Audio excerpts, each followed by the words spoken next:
خۆشەویستانی کورسات نیوز سڵاوتان لێبێ لەگەڵ هاوکارانم ئاماتین بێکەوە پانۆرامای ئەم شەوتان پێشکەش دەکەین. لە چەند ڕۆژی ڕابردوودا وڵاتیانی هەرێمی کوردستان شایەتی ڕووداوێک بوون کە بۆ سەپاندنی یاسا بوو. ئەگەرچی ئێمە لە دەستگای میدیایی کورسات پێمان خۆش نییە تەنانەت چۆلەکەیەکیش لە ئاو بکرێت، بەڵام وەختێک کە تۆ بە دیکۆمنت ئەزانی دۆخەکە بە جۆرێکە و ڕەنگە ڕوبەڕووی قەیرانێکی خوێن ڕشتن ببیتەوە ناچاری یاسا کاری خۆی بکات. وە کاتێک کە زانی ئەوانەی کە یاسا داوای کردوون چەکیان پێەیە دەبێت خۆچەک بچێتە سەریان. کەس بە گوڵ ڕوبەڕووی چەک نابێتەوە. ئەمە شەرعیەتدانی، ئەمە ڕاستیە. با لەوە پەڕینەوە بۆ بابەتێکی تر. هێزێکی سیاسی نووسینگەی سەرۆکی حکوومەت لێ دوانی داوە. باز لەوە کاکە ئەمانەی چوون هێزی یەکێتی بوون. بەڵام تەنها ئەمڕۆ وتەبێژی پۆلیسی سلێمانی و وتەبێژی ئاسایشی سلێمانی هەردووچیان زانیاریەکیان پشت ڕاست کردوتەوە. باشە ئەوانە هەردووچیان کارمەندی حکوومەت. لەوە بەولاتر مێدیاکانیان ئاراستە کردو بۆ شکاندنی سلێمانی، بۆ شکاندنی و بێهمەتکردنی هەموو بڕیارێکی دادگا و بۆ ڕوبەڕووبوونەوەی هەموو تاوانێک. تاوانباریان یان تۆمەتباریان کردووە بە قوربانی و یاسایان کردووە بە زاڵم. ئەمە چێ کردوێتی؟ ئەمە و مێدیایی کە یانە و مێدیانەی کە ڕاستەوخۆ تەمیلیان لە پارتی و لە سەرۆکی حکوومەتەوە. لە کاتێکە خۆ سەرۆکی حکوومەت و سەرۆکی هەرێم و تەواوی جونگەکانت بەدەست بێ و 6 مانگ گفتوگۆت لەسەر تەنانەت وەزیری ناوخۆ بێ، بەڵام بەم جۆرە پەلاماری شارێک بدەی و هەواڵی چەواشە و هەواڵی درۆ بڵاو بکەیتەوە. تەنانەت ئەم ئێوە هەیە تەواانە و ڕۆژنامە نووسێکەیە کە من بەڕاستی وەکو ڕۆژنامە نووس بەدەر لە هەرکایەکی سیاسی پێم قوربانیە. کەسێکە بۆ بە قوربانی و ئیتر جارێ لە دۆخێکی بەنج ئاسایە کۆمەڵێک وێنە و ناوی بڵاو کردوتەوە. کابرا خێرات و سەر کاکە بۆ خاتری خوا من لە ئەڵمانیا، کاکە بۆ ناوم بڵاوەکەنەوە. ئەم هەموو هەواڵە چەواشەیە، ئەم هەموو تۆمەتبارکردنە بە قوربانی و بە مەزلوم نیشاندان و پەلاماردانی شارێکی وەکو سلێمانی بۆ ئێمە لەسەر ئەم ڕووداوانە لەسەر ئەم لێکەوتەی ڕووداوانە گفتوگۆ ئەەکەی لەگەڵ هەریەک لە بەڕێزان بەڕێز باڵام بۆ محەممەد ئەندامی کولی پێشوی پەرلەمانی کوردستان و شارەزای سەربازی کارزانە بۆ بەخێر بێت. هەروەها لە بەرلینەوە بەڕێز مەکی ئامێدی نووسەر و چالاکوان و ڕۆژنەمەوان. بە ئیجاسی کاک باڵام بۆ چمە لای کاکمەچی. کاکمەچی بەڕاستی لە هەرێمی کوردستان دۆخێک گوزارێت بۆ نمونەگەر یەکێتی کارێک کە پارتی هەموو قووەتی خۆی بەکارهێنێ بۆ ناشرینکردنی و کارە ئەگەر ڕاستیش بێت و ئەگەر هەڵەش بێت مەسەلەن لە ئیتیفاقابن چاوپۆشیلی ئەکا بە هەمان شێوە لە هەولێریش. ئەمە تێبینی تۆ چییە لەسەر ئەم ڕووداوانە؟ کێشەی گەورەی حزبەکانی کوردستان ئەوەیە کە شەڕی یەکتری دەکەن. بوو نمونە یەکێتی تومەتباری پارتی دەکە، پارتی تومەتباری یەکێتی دەکە بە شتێکەوە هەر ئەوەندەیە تومەتەکە بڵاوی کەتەوە، بەڵام هەوڵ نادە خۆی بەهێز بکە، هەوڵ نادە خۆی چاک بکە. تەنانەت هەڵەکانی بەرامبەرەکەی دەڵێ و لەسەری دەوەستێ و گەورەی دەکە. ئەوە کێشەیەکی زۆر گەورەیە کە بریاریش دادەکە خۆی چاک کەتەوە. بوو نمونە بە ئێستا کە ڕووی دەرە سلێمانی بەداخەوە کارێکی زۆر خراپ و بەدیتری من شتێک بوو کە هەمومان پێی عاجز بووین. ئێستا میدیای پارتی دەبینین و میدیای یەکێتی شەباشت کە ئەم بابەتە و کە هەوڵ دەدەن شتی کۆنی خۆیان دەردەکەن. ئەمە من هەمووی دەبینم لە خزمەتی حکومەتی ئێستایدایە کە حکومەتێکە ماوە بەسەر چووە، چونکە قەیرانی زۆر گەورەمان هەیە، نەبوونی موچە، نەبوونی خزمەتگوزاری، ئێستا خەڵکیان بەو شتە مەشغوڵ کردووە کە ئەوەی لە سلێمانی ڕووداوە قەت لە کوردستان شتیوان نەبووە. ئێمە بینیومانە شتی گەورەتر ڕوویداوە، شتی زۆر زۆر گەورەتر لەمەی کە لە سلێمانی ڕوویدا لە هەولێر ڕوویداوە، لە دهۆک ڕوویداوە. یعنی بۆ نمونە لە یەک ڕۆژە لە یەک سەعەتە لە زاخ و لە تەقینەوەی زاخ و 96 کەس شەهید بوون و 300 کەس بریندار بوون. هەروەها لە یعنی شتی زۆر ئەمە لە ڕابردوودا کاکمەچی وایە؟ بەڵێ بەڵێ لە ڕابردوودا بەڵێ لە ڕابردوودا بووە. یعنی نازانم ئیتر هەمویان لە بیر کردەوە ئێستا وەی سلێمانی کە ڕوویدەوە من ئیدارەی دەکەم، من لەگەڵی نەبوومە و لەگەڵیش نابووم و بە شتێکی باشش نابینم. یعنی لێرە حەزەکەم ئەو قسە بکەم کە یەکێتی نیشتیمانی کوردستان یان حکومەتی سلێمانی یان دادگای سلێمانی دایانتوانی ئەو تومەتبارە بە شێوازێکی تر دەستە سەر بکەن. هەمان ڕۆژ لە تەعزیەک بوو دایانتوانی لەوێ بگرن و بیبەن، پێویست بەو هەموو هێزە و ئەو شەڕە نەدەبوو. بەڵام بەداخەوە کە ڕوویدا ئێستا گەیشتونەتە مەرحەلەیەک ئێمە هەر هەمومان داوا دەکەن کە ئەم بابەتە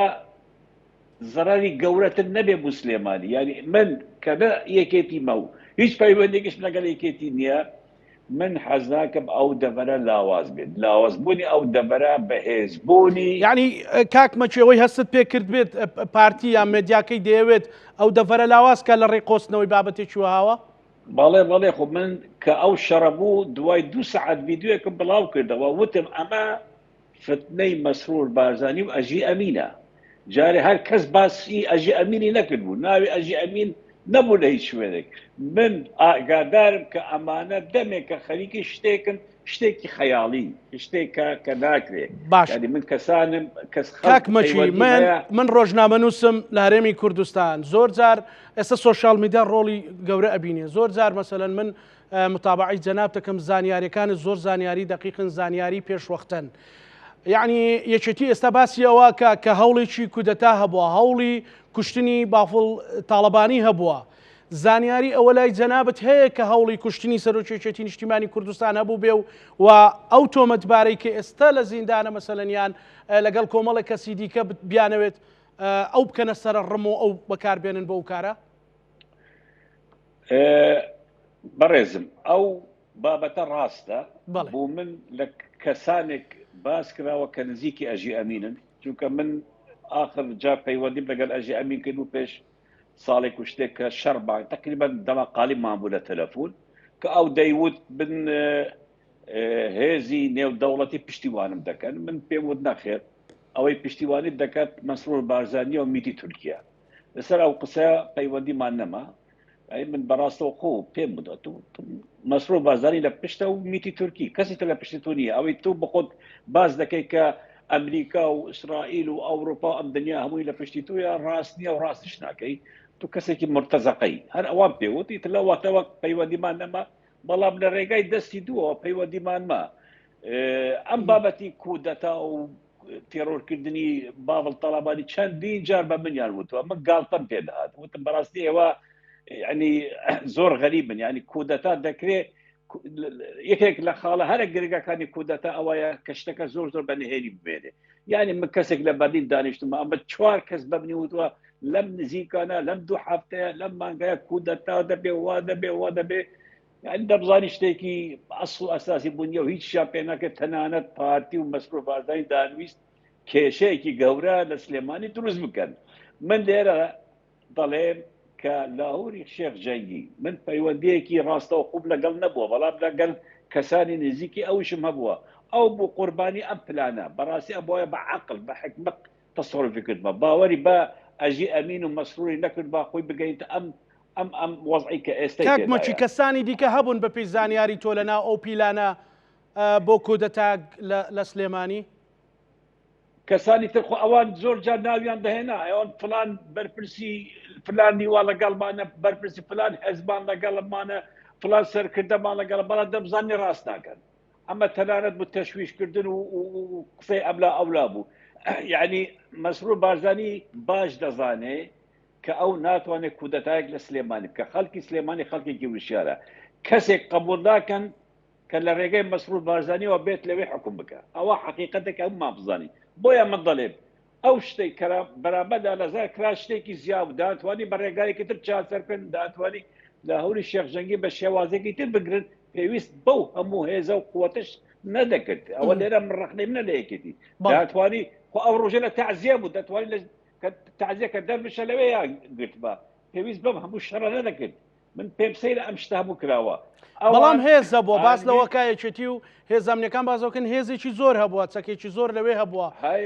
سێ کاتژمێر شەڕیان کردو بڵێ پێش 2 ساڵە من دەزانم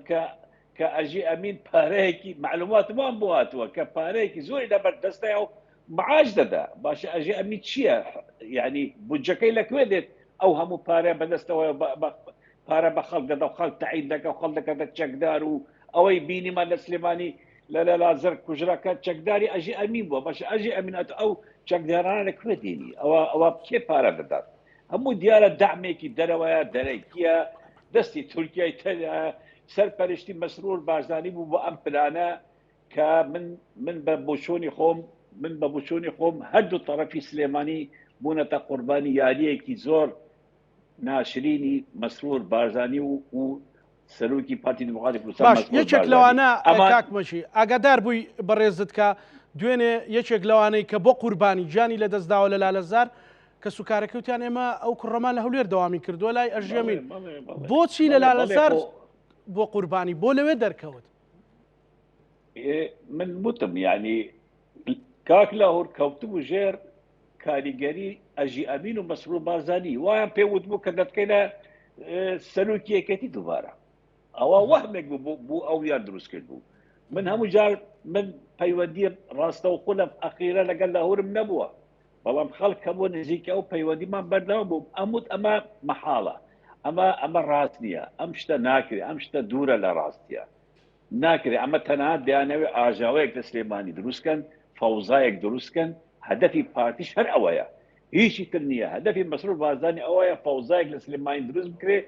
و ئەم شەڕە دروست ببێ و ئەم خەڵکە بکوژرێ خەڵکێکی بێگوناح لە هەردوو طرف خەڵکێکی بێگوناح کوژراوە ئەمە پلانێکی پێزەوێنی پارتی دموکراتی کوردستان و پارتی لەو شتانە لە مێژوودا ئەم شتانە زۆری کردووە لەگەڵ خانەوادەی خۆی لەگەڵ بەڵام مستەفا لەگەڵ کوڕەکانی خۆی کردووە ئەم شتە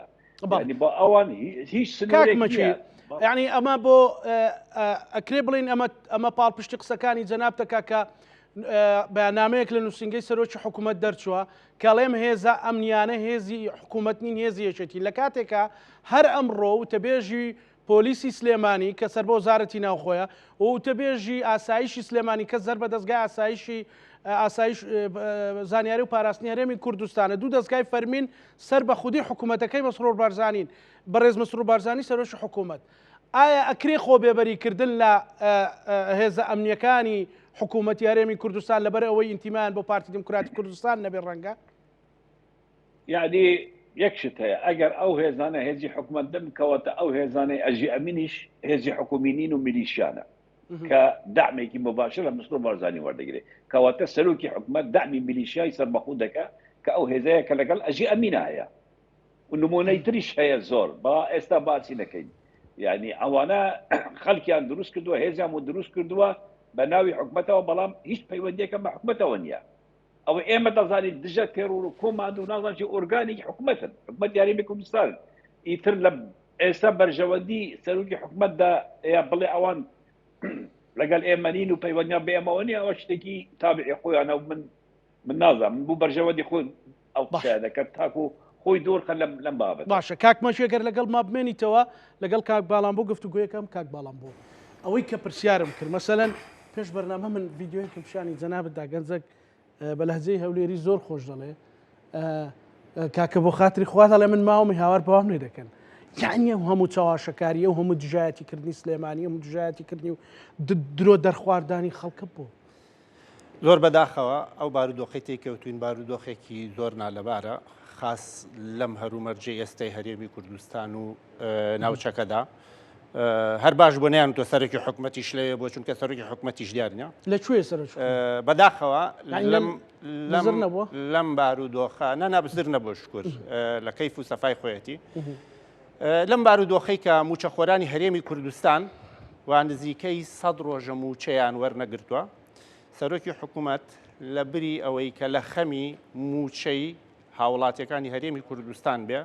لە بری ئەوەی ڕۆژانە بڕات لە بەغداددا بنیشە و لەگەڵ کاربەدەستانی بەغداد لە گفتوگووە بێ بۆ چارەسەرکردنی ئەم قەیرانەی کە بەسەر هەرێمی کوردستاندا هاتووە لەم ساتە ناهەموارەدا خۆی چۆتە دەرەوەی وڵات و هاوڵاتیانی هەرێمی کوردستانی لە بارودۆخێکی زۆر ناهەمواردا بەجێهێڵاوە.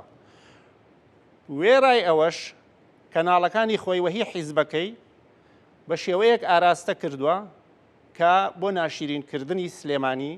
و ناشرینکردنی یەکێتی نیشتمانی کوردستان. ئەوەی کە ئەوان لەبارەی ئەم سەر ئەوە هەبووە ئێستا بەسەلەن ئەو پرسیارم لە بەڕێز کاگمەچوی کرد یعنی دەستگای ئاسایش پۆلیس هەمووی کەی سەر بە حکوومەت یاریمی کوردستانن هێزی حکوومەتن خۆیان لێ بەبەریەکان چ زانیارێک لەسەر ئەزانی بەداخەوە یعنی من دایم ئەوە وتووە و شتەکەش شتە مەسەلە شەخسی نییە ئێستا لەوانی هەر کەسێکی کە بۆیە لەجێ ئەو هەمان ڕەمان لەسەری هەبوایە بەڵام ئەو بەرنامەی کاری لە حکوومەت بەرنمەیەکی زۆر زۆر هەڵەیە ئەو تەنها خۆی بە سەرۆکی حکوومەتی ناوچەیەک یان زۆنێک ئەزانێ باشە و ئەوەی کە ئەیکا بە ئیسفادەی ئەو زۆنە ئەیکا ئەو لە بیری چووەتەوە کە ئەو سەرۆکی حکوومەتی هەرێمی کوردستانە نەک سەرۆکی حکوومەتی ئەو زۆنەی کە پارتی دیموکراتی کوردستان تایە قەڵەمڕەوە و دەسەڵاتدارە. ئەگەر بیبینین ئێمە ئەم ڕووداوی کە لە سلێمانی ڕوویدا ڕووداوێکی نەخوازراو بوو بەداخەوە خۆزگایە ڕووی نەدایە ڕۆحی هەموو شەهیدان شاد بێ ڕۆحی هەموو ئەوانی کە گیانیان سپاردووە شاد بێ کەس ئەمەی پێخۆش نەبوو کەس پێی خۆش نەبوو کە هاوڵاتیانی شاری سلێمانی بکەونە دڵە ڕاوکەوە بەڵام بەداخەوە یعنی ئەتوانرا ئەمە بەو شێوەیە نەبێ کاتێک کەسێک کە داوا ئەکرێ بڕاتە دادگا و بەردەم دادوەر پێم وایە شتێکەوە قورس نییە تۆ ئەگەر بزانی بابەتێکت لەسەر نییە گەر بزانی کێشەیەکت لەسەر نییە بە سەربەرزیەوە ڕۆمە دادگا و ڕۆمە بەردەم دادوەرەوە یاساش مافیەوەی پێداوم کە بەرگری لە خۆم بکەم و ئەو بابەتانیان ئەو تۆمەتانەی ئەگەر لەسرم دروست کرابێ ئەتوانم بەڵگە بهێنمەوە کە ئەو شتا ناڕاستە و بەو شێوەیە نییە من تێ ناکەم ئەم چوونە بەردەمی دادوەرە بۆچی ئەمەنە قورس کرا بۆ ئەبێ هاوڵاتیەکی ئاسایی هەر کاتێک داوا کرا کە تەبلیغەکەی بە دەستگەیشت لە بەردەم دادوەر ئامادە بێ بەڵام بۆ ئەبێ کەسانێک کە خاوەن هێز و خاوەن دەسەڵات بن ئەگەر هات و داوا کران نا ئێمە من یەک شتەڵێ ئێمە کاک مەحموود سەنگاویمان هەبوو دادگا داوای کرد بە سەربەرزیەوە چووە بەردەم دادوەرەوە باشە ئێخۆ ئەم لە کاک مەحموود سەنگاوی زیاتر نەبووە و ئەم لە زۆر هاوڵاتی کەش زیاتر نییە لەبەرەوەی ئێمە هەمومان مرۆڤین و خوا دروستی کردوین ئەوەی کە جیامانە کاتەوە تێگەی ئەوەیە بیرکردنەوە و کار و کردارەکانمان ناکرێ تۆ گیانی کۆمەڵێک گەنج کۆمەڵێک لاوی هەرێمی کوردستان لەبەر خاتریەوەی کە تۆ وای پیشان بدەیت کە حساب بۆ دادگا و بۆ یاسا ناکەی بخەیتە مەترسیەوە شوێنێکی ئارامی شارێک بخەیتە مەترسیەوە خۆزگایە بڕۆیشتایەتە بەردەم دادگا ئەوانەی کە هەمویان داواکراو بوون بڕۆیشتایەتە دادگا و بڕۆیشتایەتە بەردەم دادوەر لە بەردەم دادوەرە هەموو مافێکیەوەیان هەبوو کە دیفاع لە خۆیان بکەن بەڵام بەداخەوە هەرەوە کۆڵێم لەم سات و کاتە ناهەموارەدا سەرۆکی حکوومەت یاریمی کوردستان هاوڵاتیەکان یاریمی کوردستانی بەجێهێڵاوە کەناڵەکانی خۆیشی ئاراستە کردووە ئەم کەناڵانەی خۆی بۆ ئەو کاتە ئاراستە نەکران کە شەق لە مامۆستا هەڵدرا بۆ ئەو کاتە ئاراستە نەکران کە ڕیشی مەلا سووتێنرا بۆ ئەو کاتانە ئاراستە نەکران کە ڕۆژنامە نووس بە بێتاوان لەسەر قسەیەک ئەنواع تۆمەتیان بۆ دروست کرد و بردنیانە زیندانەوە و ئێستش یعنی بە بەردەوام خەریکی تۆمەت دروستکردن بووێ بەداخەوە هەر کاتێک خەڵکی هەرێمی کوردستان پەنجەرەیەک یان ڕۆشناییەکی لێ دەرکەوت بێ ئەوان لەبەرەوەی لە بەرژەوەندیان نەبووە یعنی ناکرێت تۆ بڵێ هەموو پارتی دیموکراتی کوردستان لەبەرەوەی پارتی دیموکراتی کوردستانیش خەڵکی خاوەن خەبات خەڵکی شۆڕژگەر خەڵکی خاوەن شەهید بە مۆقیفی تایە بەڵام کەسانێک کە لە بەرژەوەندیان نەبووە هەوڵیان داوە کێشە و ئاژاوە دروستکەن بۆیە کاکە تۆ خۆت ئەگەر ماڵت لە شوشە بوو ناکرێ بەرد بگریتە شوشەی ئەوان ماڵی خەڵکەوە. باشە ئەوان خاوەنی سیویەکی یابن، ئەوان لە دەبابەیان هێناوەتە، دەبابەی دوژمنیان هێناوەتە سەر پەرلەمانی کوردستانەوە، خاوەنی سیویەکی ئابن، ئەمە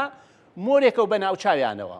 باشە ئەوان چوونە سەر ماڵی حسەین ئاغای سوورچی و حسەین ئاغای سوورچیان شەهید کردووە. ئەوان هەر لە ماوەیە لەمە پێش چوونە سەر هەرکیەکان بیان زانیا دەسەڵەتیان بەسەر هەرکیەکانی شاشکێ لە ماڵی حسەین ئاغای ئەوان ئەڵێن بە عەقڵانە حەلمان بەوانە بەسەری خۆیان دەسەڵاتیان بەسەر ئەو هەرکیانە بشکایە لە حسەین ئاغای سوورچی خراپتریان لێکردن. بەڵام کە زانیان هەرکیەکان ملیان بۆ نادەن و ئەگەر بێت دروست بێ ئەوە ئەو کاتە ئەوانە بێ ڕەوبکەن نەک هەرکیەکان لەبەرەوە لێی کشانەوە وتیان با نەشکین هەرچەنە ناشتوانن بیشارنەوە. ئەمەیان یعنی بەکارهێنا کە وەڵا بە شێوەیەکی عاقلانەیە. بە شێوەی عاقلانە ئەوەیە کە تۆ هەوڵ بدەی ئارامی لە هەموو هەرێمی کوردستانە هەبێ. وەک ئەڵێم ئەوەی یەکێتی نیشتمانی کوردستان کردوێتی لە کەناڵەکان پیشانەدرێ هەندێک ناقیلەی ئەشخاصە. ناقیلەی ئەشخاص بۆ چییە؟ ناقیلەی ئەشخاص بۆ پاراستنی گیانی ئەو هێزەیە کە تۆ هەتە خۆزگایە. ئەگەر دە ناقیلەی ئەشخاص لەوێ بواە 100 هەمەر لەوێ بواە 10 هەمەر لەوێ بواە دوو ئەوەنە لەوێ بواە بەس یەک کەس برینار نەبواە یان یەک کەس شەهید نەبواە. تۆ ئەو هەموو ئالاتەت هەیە ئەگەر بەکارینێنی بۆ ئەوەی گیانی هێزەکەتی پێ بپارێزی ئەی بۆ چیتە داتناوە بۆ جوانی ئەمانە بابەت ئەڵێن نەبوو بەچەکەوە بچنە سەر ئەو تۆمەتبارە. کاتێک بەرامبەرەکەت شەکدار بوو ئەی باشە خۆ بەس ئەوان تۆمەتبار نەبوون ڕۆژانە سەداها تۆمەتبار تەبلیغی بۆ هەڕوات. تەبلیغەکە وەرەگرێ ئیمزا کرێ بۆی ئەنێنرێ. ئایا هێز شۆ بۆ ئەمانە لەوانەیە ئەگەر کابرا نەهات بێ بە هۆکارێک پۆلیسە دوو پۆلیس چوو بێت نەبەردەم ماڵەکانیان. بەڵام تا ئێستا هێز بۆ کێ جوڵێنراوە. بەڵام کاتێک کە تۆ هێزێکی چەکدار جوابت ئەداتەوە ئەڵێ من ئامادە نیم بێمە بەردەم دادگا یعنی چی؟ یعنی ئەو کەسە خۆی لە سەروی یاساوا بینێ و کاتێکیش تۆ سەروەری یاسات بوێت پێویستە یاسا بەسەر سەرجەم تاکەکانە وەکو یەک جێبەجێ ئەو هاوارەی لێرە سەرۆکی حکوومەت ئەبوایە لە بری ئەوەی کە بڵێ من بێ ئاگام دەستخۆشی لەو هێزانە بکردایە. ناکرێت سەرۆکی حکوومەت بێ ئاگا بێ لە یاسا کە یاسا هەیە. باشە کاکە ئێمە یاسای حیزبە کوردستانیەکانمان هەیە، ئێمە یاسای حیزبە عێراقیەکانمان هەیە. باشە لەم یاسایانە ئاڵێ حیزبەکان نابێ ئێستا لەوانەیە هەندێک کەس بڵێن بەشە خۆ بەسەوان چەکدار نین، خۆ بەسەوان چەکدار نین کێ جێبەجێکەری یاسایە؟ ئەوەی کە جێبەجێکەری یاسایە ئەبوایە ئەو پێشتر خەمی ئەوەی بخواردایە کە نابێ حیزبە سیاسیەکان لە بارەگاکانیان خاوەنی چەک بن بۆ ئەوەی ظروفێکی ئەو هاڕوونەدا. ئەگەر ئەم یاسایە پێشتر جێبەجێ بکرایە ئێمە یاسای چەکمان هەیە، باشە یاسای چەک جێبەجێ بکرایە ئەم ظروفە ڕووی ئەدا. یعنی بەداخەوە ئەوان بیر لەوە ناکەنەوە ئەوەی کە خۆیان ئەیڵێن بە زگی خۆیان نشکێتەوە لەبەر ئەوەی حکوومەت ئەو هاوار لێ هەستانە ئەو ئاراستەکردنە بۆ پێیان وایە ئەو دەستەی هەیەیان بوویان ئەو وەکو کاکمەچوی باسی کرد کە کودەتایە کە بۆ سەر سلێمانی بۆ سەر سەرۆکیێتی ئەمە ئەزانی چی پارتی دیموکراتی کوردستان وا بیر ئەکاتەوە لاوازکردنی یەکێتی نیشتمانی کوردستان بەهێزبوونی ئەوە و ئیتر ئەو ئەبێ بە حکومڕان و قەڵەمڕەوی هەرێمی کوردستان. بەس ئەمە زۆر زۆر هەڵەیە. تۆ ئەگەر باوەڕت بە دیموکراتی هەیە دیموکراتی یعنی ئەوە ناتۆت تەنها بڕۆی هەڵبژاردن بکەی. دیموکراتی باشە بۆ زیێتی باوەڕی بە دیموکراتی ماوە یەکێتی باوەڕی بە دیموکراتی ماوە دەسەڵات باوەڕی پێ ماوە ئەڵێن ئێستا ئەوە ناوچی ئەوە سەرۆکینەوەی شاسوار گیراوە لاهور گیراوە مەسەلەن یەکێتی وردە دەوروبەری خۆی کاکزانە ئەمە یەکێتی کردوێتی یان یاسا داوای کرد. سیاست نە بە حێق دەکرێت نە بە عەتفەکرێ. ئێمە بانەکەوینە ژێر عەتفەوە. ئەو خەڵکەی کەکەونە ژێر عەتفەوە باوەڕکە لەگەڵ ئەوانە شەریکن کە یاسا شکێنن. با هاوڵاتیەکی ئاسایی بێت بڵێ من بە هەواز غەرامەی سەیارە نادەم هەر غێرامەی سەیارەکەی باش یان بۆ منە بڵێ فڵانە ڕسوماتم لەسەرەوە نایدەم. کاکە یەکێکی وەکو سەرۆکینەوەی نوێ دێ ئەڵێ من پارەی کارەبا نادەم بە هەوەس و من پارەی نازانم زەڕی بەم لایە نایدەم بە هەوەس. ئەی هاوڵاتێکی فەقیر بۆ بیدا یکاکە تۆ ئەگەر جێبەجێکەری یاسا ئەگەر سەروەری یاساتەوێ پێویستە ئەوەی کە ئەمە یەکێتیان حکوومەتە ئەمە ئەرکی حکوومەتە لەبەرەوەی حکوومەت جێبەجێکەری یاساکانە بەس لە غیابی حکوومەت خۆ ناکرێت تۆ بێت دەستەوسان دابنیشی ئەوەی کە لە لالەزار بە تەمابوونیان ئەوەی کە ئەکرا ئەگەر زوو فریایی نەکەوتی تایە ڕووبدا خوێنی زیاتر ڕژاگەڵێ بە دڵنیاییەوە بەڵێ بە دڵنیاییەوە ئەگەرمانی بەمانگێک لەو شوێنەوەی بوونە دەرەچوو ئەم بابەتانە وەکو تەقینەوە یەکوایە تەقینەوە کاتێک کە ڕووەدا بازنە بە بازنە باو پرسیارە لە کاکمەچوو بازنە بە بازنە فراوانە بێ ئەمە توانرا لە بازنەی یەکەم کۆنتترۆل بکرێ باشە ئەگەر شەڕ بکەوتایەتە کۆڵانەکانی سلێمانیەوە ئەکەوت بە دڵنیاییەوە ئەکەوت ئەو کاتە کێ چارەسەریە کرد کاکە ئەزانی من ئەڵێم نابێ خەڵک بە عەتف بیر کاتەوە لێ دوانی سەرۆکی بەرەیگەلتان گوێ لێ بوو داوا لە خەڵکە کاڵێ لە شارەکانی کە ڕابپەڕن پەلاماریان بدەن ئەمە یعنی چی؟ ئێ باشە ئەڵێ ئەگەر ئەڵێ خەڵکی بە غیرەت مابێ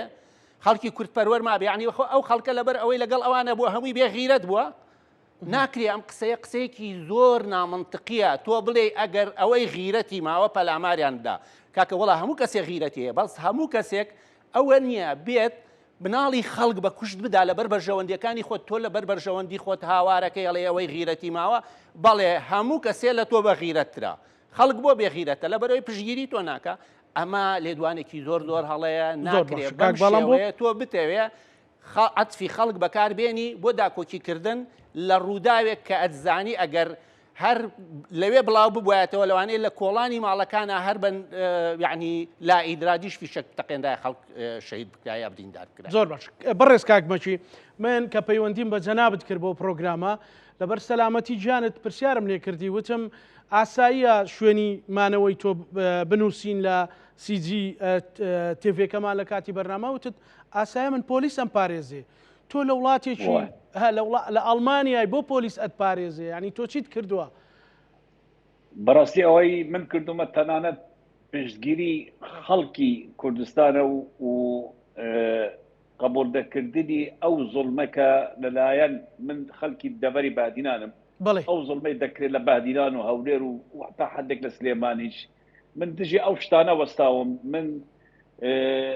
دایمەن خۆم لە ڕێزی خەڵکەوە بینیوە ئەو خەڵکەی کە زوڵمی لێ دەکرێت هەڵبەت ئەمەش بە دڵی پاتیەوە نییە بە تایبەتی مەسعود بارزانی کوڕەکانی خۆت نەبەس لەگەڵ من یعنی ئێمە بە ئاموزاکەی مەسعود بارزانی لە کەلە سلێمانیا کاک ئەدهەم ببینین کاک ئەدهەم دووسێ بەیانی دەری کرد یەکێک پشتگیری بوو هین بوو بۆ بابەتی زیندانانی بەهدینان کابێ ئازاد بکرێن دانەیەکیش دژی داگیرکردنی تورکیا بوو لەسەر هەرێم سیامیش وتی شەڕی خواکوڕ هەر پارتی نەیکردووە ئێمەش کردومانە لەسەر ئەم سێ قسەیە شاربەدەری کرد ئەوە سێ ساڵە لە سلێمانیا دەها نمونەی تر دەهان چالاکوانی تری هەولێر و بەهدینان ئێستا لە سلێمانی دەژین یعنی ئەوە بەڕاستی لە سلێمانی فەزایەکی ئازادی تا ئێستا ماوە هیوادارم هەروە بمێنێ ئەمەی لە لازار نەبیتە ترسێکی گەورە لە دڵی خەڵک بڵێ کاکای تر سلێمانیش وەک هەولێر و سلێمانی هەولێر و دووک دێدێ من لە بەرلین دەژیم چەندین جار هەولیان داوە کە من بمکوژن ئەوەی هاتووە ماڵی من و ئەوەی من دەلاسێ دەزانێت کە من لەژێر چاودێری دەما بڵێ پارتی ویستوێتی بتکوژێ بەڕێز کاکمەچی من دەڵێم پارتیە بەڵام لێرە یاسا یان پۆلیس تا ئێستا ئیسبات نەبووە کە پارتیە چونکە خۆت دەزانی لێرە دادگا و یاساکان ئەبێ ئەو کەسانە بڵێن پارتی ئەمەی ناردووە یان پارتی بووە ئەو شتەمان نەبووە هیچ ئیسباتێک نییە کە پارتیە بەڵام من دەڵێم پارتیە و هەروەها ئەوان ئەو هەوڵە منی شەوری خوب داوە ئێستا ئێمە دادگایەکمان هەیە لە واشنگتن دژی مەسعود بارزانی ئەو دادگا بەردەوامە من لێرەوە بە سەرۆکی حکومەت دەڵێم و براکاری دەڵێم سەدان ئێمیلی ئەوان ئێستا لە دەست ئێمەدایە و بەشێکمان دا دادگا کە محامیەکانی ئەمریکا بە ئەوان بازرگانیان کردبوو پارەیان سپی کردووە و پارەیان بردوتە ئەملا ئەو لە کۆمپانیان کردوتەوە لە ئەمریکا دەرەوەی ئەمریکا ئەوە هەمووی جەریمەیە لە ئەمریکا و دادگاکەش بەردەوامە 11 ئەم ساڵ دادگا کۆمەڵێک ئێمیلی محامیەکانی مەسرور بارزانی و موکسی بارزانی و بەڵام مستەفا بارزانی و مەنسوور بارزانی بەڵاوی کرد کە باسی چۆنێتی ڕاکردن نەدانی زەرائب لە ئەمریکا یعنی نەدانی باش لە ئەمریکا ئیتر مەسەلەی ئازادی پارتی لە دەڤەری پارتی خۆ دیارە پێویستە کە ئێمە شەرعیکەین یعنی کەسێک لە کوێی دنیابێ لە دژی سیاسەتی پارتی و بارزانانی بێ ئەوان بە دژمنی خۆی دەبین و ئەگە پێیان بکرێت دەیکوژن و تێڕۆریشی دەکەن خەڵکمان بینی بەڵام لە مێدیاکانیان کاکمەچی لە مێدیاکانیان بە جۆرێکە ئێستا دوو مێدیا سێ مێدیان هەیە یەکێکیان هی خۆیەتی سەرۆکی حکوومەتی چیان کوڕەکەیەتی چیان هی مەسەلەن ئامۆزاکەیەتی هەنی ئەوان بە شێوەیەک ئێستا پارتی نیشانەدەن بە شێوەیە خۆیان پیشانەدەن جگەلەوەی خۆیان بێبەری کردووە لەو هێزە ئەمنیانی حکوومەت کە ئەوان زۆر پەپولە ئاسا مامەڵە لەگەڵ دۆخەکە زۆر دموکراتیەکەن ئەبێ سویسرا خۆزگان پێ بخوازێ کاکی خۆ من لەسەر پارتی و بنەماڵی بارزانانی زۆر ینی ئیشم کردو کارم کردو چەندین ساڵە من چەند ناوێک پێتان دەڵێم کە ئێستاش پارتی دموکراتی کوردستان ڕێزی ئەو حکومەتە ناگرێت کە مەسرور بارزانانی خۆی سەرۆکێتی یعنی ئێستاش پارتی دموکراتی کوردستان زیندانی خۆی تایبەتی هەیە خەڵکی خۆی هەیە گرتووە لەوێ چەندین ساڵە بەبێ دادگا خەڵکی لە ناو زینداندا لەژێر ئەشکەنجەدا کوشتوێتی بۆ نمونە شەوکەت حەسکوو کە بارزانیە شەوکەت حەسکوو گیرا دوای ساڵ و نیوێک لەژێر ئەشکەنجەدا کوژرا ئەندامی مەکتەبی سیاسی خۆیان فریدون جوانڕووی ئەندامی لەشکری خۆیان وحید کۆبلی لیوا مەعسەر ڕەشید محەممەد میرزا سندی فازڵ بەرواری محافظی هەولێر فەرسە سۆفیکە کوڕەکەی خۆی لەگەڵ قسەی گەدوتی ئەوان باوکی منیان کوشتووە بێژگەلەوە لە ناو خانەوادەی مەسعود بارزانی دەها نمونە تا پێ دەڵێم ئەیوب بابوو بارزانی کە دەکەێتە ئاموزای مەسعود بارزانی 35 ساڵە بووی نییە بێتە هەرێمی کوردستان بێت هەرێمی بێتە سلێمانی بەڵام بووی نییە بێتە هەولێر و دهۆک بەڵێ بەڵێ کێشەی سیاسی کاک ئەیوب چەند کتێبێکی نووسیوە ڕخنەی لە بەڵام مستەفا بارزانی کردووە ڕخنەی لە مەسعود بارزانی کردووە بووی نییە لە هەشتاکانم کتێبەی نووسی باش کاک مەچی باشە عەبدولمسەور یعنی من داوم زۆرە ها بەڵێ بەڵێ ئاغاکانی بەهدینان سەرۆک عەشیرەکانی بەهدینان علی شەعبان ئامێدی صادق عومەر دەهان کەسی تر ئەوان تێرۆریان کردووە و شەهیدیان کردووە لەبەس ئەوەی کە پارتی نەبوونە و باوەریە بەو ڕێگانە بە کە ئەوان گرتووانە نامان زۆر ئەوەی ئەمڕۆ ئێوارە کا خورشیدیان هێنا بۆ سەر شاشە ئەویش یەکێک نییە لەوانە کە ویستیان تەسفیەکەن کاکمەچی طبعا خورشید هەرکی کەسێکی قەهرەمانە یعنی ئەو تەنازلەی ئەوان بۆیان کرد لەژێر ئەوە بوو کە مەجموعەیە کەسن خاوەن ئێرادەن و عەشایر و یەکتر دەگرن لەسەر عەرزی خۆیان خەڵکی جوتیار زۆر بە عەرزەوە بەسراوە قبول ناکە عەرزی خۆی بکەس بدات و شەڕیان کرد بەڵام لە دوای هەڵبژاردننی عێراق بن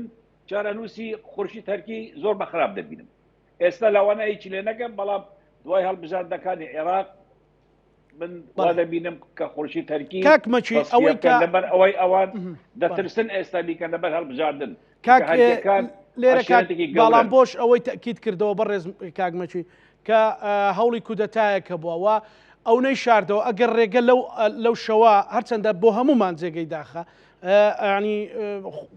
خەڵکێک شەهید بێ یان خەڵکێک بێتە قوربانی ئەگەر ئەوە نەبوایە چەندین مانگ سلێمانی و گەڕک و کۆڵانەکانی سلێمانی و شار و شارۆچکەکانی دەوروبەری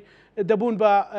شەڕ و ئاژاوە لە بەهۆی ئەو کودەتایی کە بەڕێزت باست کرد کە چەند کەسێک پشتیوانیان لەو سەرۆکی بەرەی گەل دەکرد ئەمە ڕووی ئەدا بەڕێز کاکمەچی کاکی خۆم با من دەبیداش قسە کرد مەسەلەی کودەتا ئەیانوت کودەتایە بەڵام من گاڵتەم پێدا ئەیچی بوو کودەتا وا ناکرێ من دەڵێم ئاژاوە بوو داویست ئاژاوەیەک دروستکەن فەوزایەک دروستکەن لە سلێمانی و بۆیە باسییان دەکرد کە کودەتایە بە خەڵکیان دەوت بە کەسی بڵاویان دەکردەوە کودەتا بێ زۆر نهێنی بێ بڵاویان دەکردەوە تاکو یەکێتی بزانێ و سەلوکی یەکێتی بزانێ و هەڵوێستێک بەرامبەر کاک لەهور وەرگێ و فعلەن ئەوە بوو پلانەکە ئەوە بوو کە شەڕ یەکتری بکەن و پلانەکەیان جێبەجێ بوو خۆی پارتیش دەزانێ کاک لەهوریش دەزانێ هەموو کەسێک دەزانێ هێزێک ناتوانێت کۆنتترۆلی دەبەری سەوز بکە ئەو هێزە بە پاڵپشتی پارت کات بێت ئەو حقیقەتێکە لاهور بێ کێ بێ هەر کەسێک بێت بووی ناتوێت ئێستا خۆشان دەزانی کودەتانە دانویست فەوزایەک دروستکەن ئەوەش ئارمانجی مەسرور بارزانی بوو تێکدانی ئەمنێت و ئاسایشی هاوڵاتیان نەبوو بە بێ جیاوازی و کاتە ئاژاوەکە بواە بەڵێ خۆ ئەوان کە فەوزا دروست بێ یعنی خەڵک دەکوژرا شت دەبوو تەقە دەبوو فەوزایەکی گەورە ئەوەش ئارمانجی مەسرور بارزانانی بوو. کاک مەچی ئەوەی زۆر بکوژرێ خەڵکێکی مەدەنی بکوژرێ خەڵکێکی بێگونا بکوژرێ ئەوە ئارمانجی مەسرور بارزانانی بوو لەو دروستکردنی ئەو فەوزە ئەژینا کەسێکی وەک ئەژی ئەمین کۆ پێگەی جەباوەری لە کوردستان ئەو هێزانە مشتەرەک بوون هاوبەش بوون ئەو هێزانێکە لالەزار بوون لە نێوان ئەژی ئەمین و بەرەیگەل من ئەڵێم ئێستاش دەڵێم دووبارە دەکەمە بەڵێ کاک لاهور بوو بە قوربانی ئەو پلانە بەبێ یعنی بەبێ پلان بەبێ ئەوەی کە ڕەوێژ یەک کەس بکە یعنی ئەبووە نەیکردو هەمیشە ئەبووە سیقەی ینی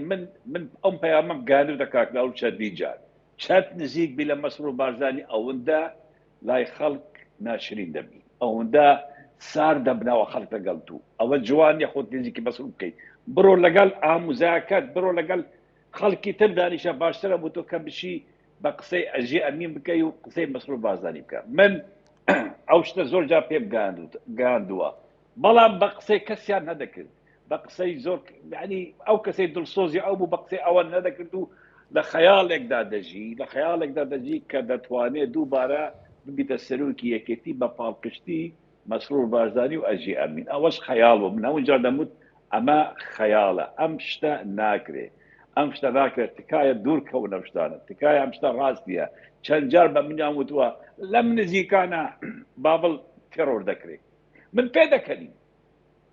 پێ دەکەنین دەمزانی ناتوانم بیکەن دەمزانی نابێ ئەناوە تەنانە بۆ دروستکردنی فەوزایەک بوو هیچ تر نا بەڵێ ئێستا ئەوەی کە چاودێرێک دەڵێت ئەوانەی کە مێدیاکانی پارتی دەیکەن هاوارێکە بۆ داپۆشینی ئەو شکستەی کە نەیانتوانی و ئاژاوی کە جەنابەت باسەکەی بیکەنەوە زائیدەن ئەو دەستە کورت کرایەوە لەلایەن هێزەکانی مەسەلەن هێزەکانی حکوومەت لە سلێمانی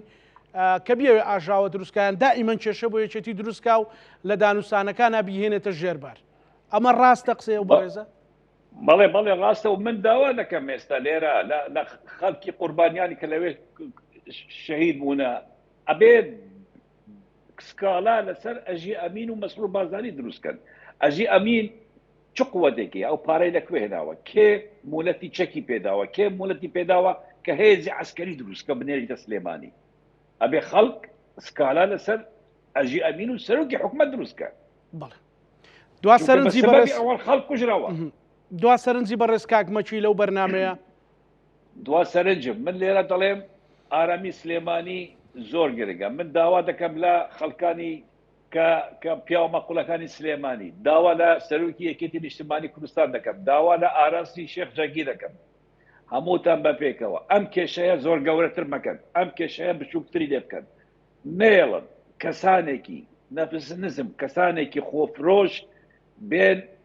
ئەمن و ئاسایشی سلێمانی تێک بدەن ئەگەر هەڵەیەک ببێ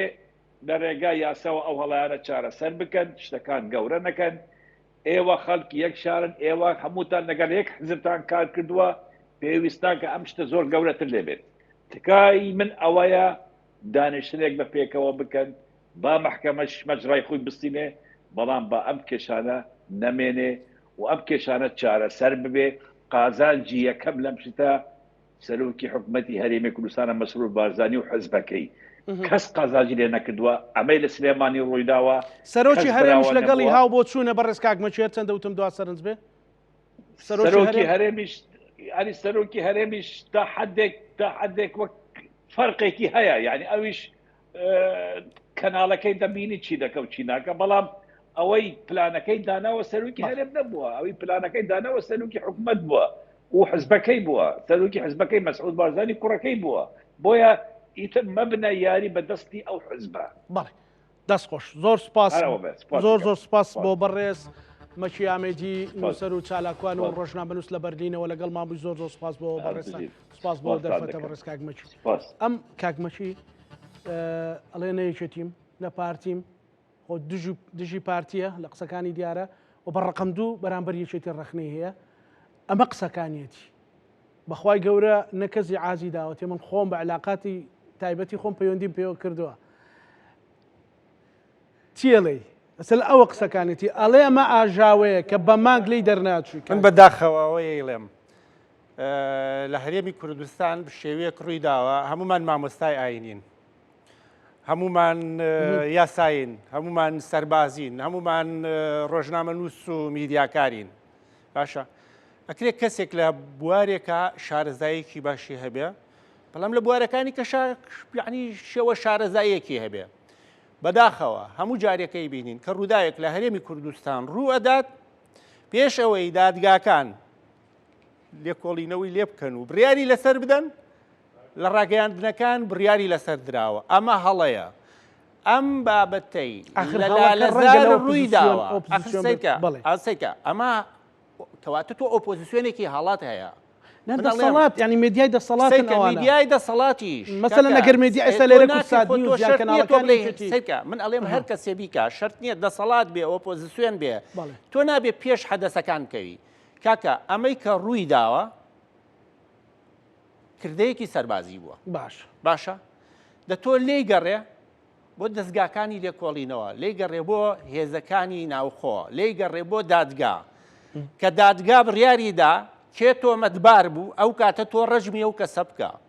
بەڵام نەک تۆ پێش ئەوەی بڕیار لەسەر تاوانبارکردن و بێتاوانبارکردنی لایەنەکان دەرچوو بێ تۆ بێیت بەس لەبەرەوەی خۆشت لە لایەنێک نایە داباریتە سەری. یعنی بەداخەوە ئێستا وای لێ هاتووە گەلە کۆمەیەک لەسەر یەکێتی و سنووری سەوز دروست بووە.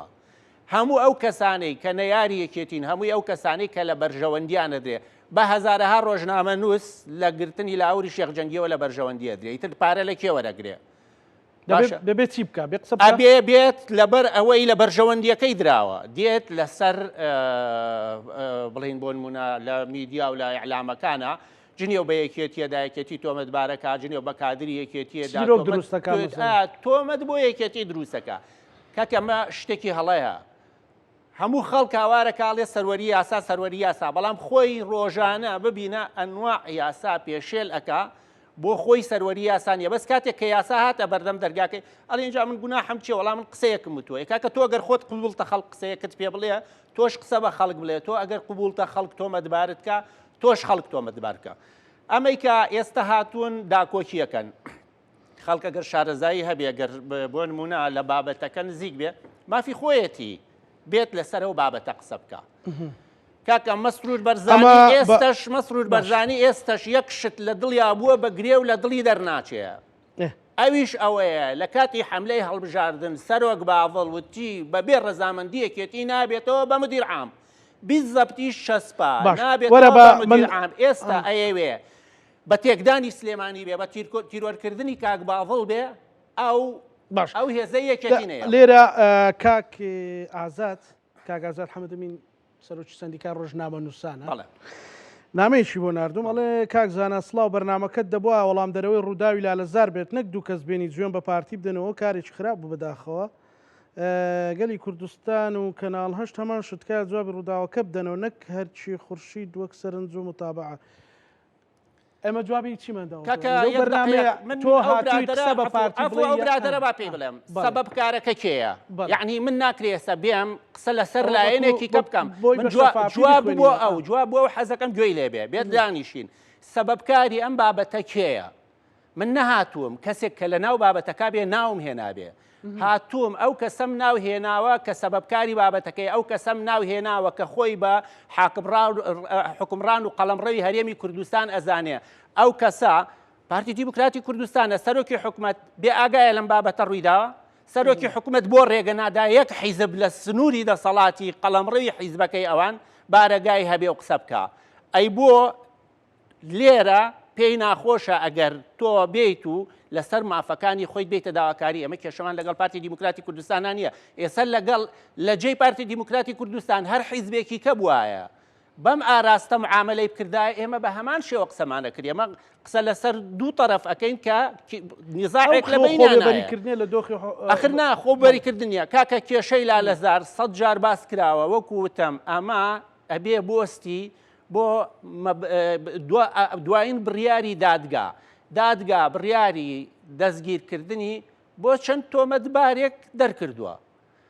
تۆمەتبارەکان ئاگادار کراونەتەوە، پێیان وتراوە وەرنە بەردەم دادوەر، ئەڵێ من نایەمە بەردەم دادوەر. باشە لەو کاتاخۆ هەر بە پێی یاسا تۆ ئەتوانن هێزت بۆ بنێرن پۆلیست بۆ بنێرن بێن لە حاڵەتێکدا کە ئەو بابەتە لە دەسەڵاتی پۆلیس نەبوو پۆلیس بۆی هەیە داوا لە هێزی سەربازی بکاتە داخلی بابەتەکە بکە ئەم بابەتەش ئەڵێن ئاگامان لێ نەبوو ئێمە چواردەوری لالەزار گیراوە اینجا بە میکرۆفۆن پێیان وتوین کاکە بە میکرۆفۆن پێیان وتون تەسلیم ببن پێیان نەوتون ئێوە ئەمری قەبستان هەیە کە تۆ ئامادە نیت خۆت تەسلیم بکەی بە قسەی خۆیان ئەمە قسەی من نییە بە قسەی خۆیان حتا کاگارازی شەخجەنگی خۆشی لە لێدوانێکە ئەڵێ 300 کەسی لێیە ڕوو بە ڕووبوونەوە بێ باش ئەگەر تۆ بە تەمای پلانێک نیت و پلانێکت لە ژێرسەرانیە 300 کەست بۆ چییە لە بارەگایەکە ئەگەر پێشتر نەتبیستووە کە ئەمر قەبزت هەیە 300 کەست بۆ چییە لە بارەگایەکە باشە یعنی ئەگەر تۆ بێتە سەر ئەوەی هەرچی بەرپرسەکان هەیە چواردەورەکەی خۆیان بکەن بە حیمای خەڵکە سڤیلەکە چی بکە زۆر سپاس بۆ بەڕێز کاک بەڵام بۆ محەممەد دامیخلی پێشووی پەرلەمانی کوردستان سپاس بۆ بەڕێز مەشی ئامێدی نووسەر و ڕۆژنامەوان و چالاکوان و داوا لە بەڕێز کاگازاد محەممەدەمین سەرۆکی سندیکا ڕۆژنامەوانانی کوردستانەکەم سبەی شەو بانگشتەکەم بۆ بەرنامەی پانۆراما لە کاژمێر نۆ بۆی لەسەر ڕەوشی ڕۆژنامەگەری لە هەرێمی کوردستان گفتوگۆ بکەینەوە ئەو ڕۆژنامە نووسانەی کە ئێستا لە زینداندان و ئەو تۆمەتانەی خراوەتە پاڵ ڕۆژنامە نووسان بە تایبەت شێروانی کە لە ڕۆژانی ڕابردوو بە بەرچاوی هەموو دنیا جارێکی تر 4 ساڵ و 5 مانجی بۆ دووبارە کرایەوە دووبارە داوا لە کاگازا دەکەم سبەی میوانی بەرنامەی پانۆراما بێ بۆی لەسەر ڕەوشی میدیا و گفتوگۆ بکەین ڕاستەوخۆ سەرنجەکانی ئەگەر بەرگریش بێ لە پارتی دموکراتی کوردستان بۆ یەکوازینەوە دووبارە سپاس دەکەم بینەرانی خۆشەویست لەگەڵ هاوکارانە بێکۆ پانۆرامای ئەم شەومان پێشکەش کردن ئێوە شەمانەتی خوای گەورە بن خواتان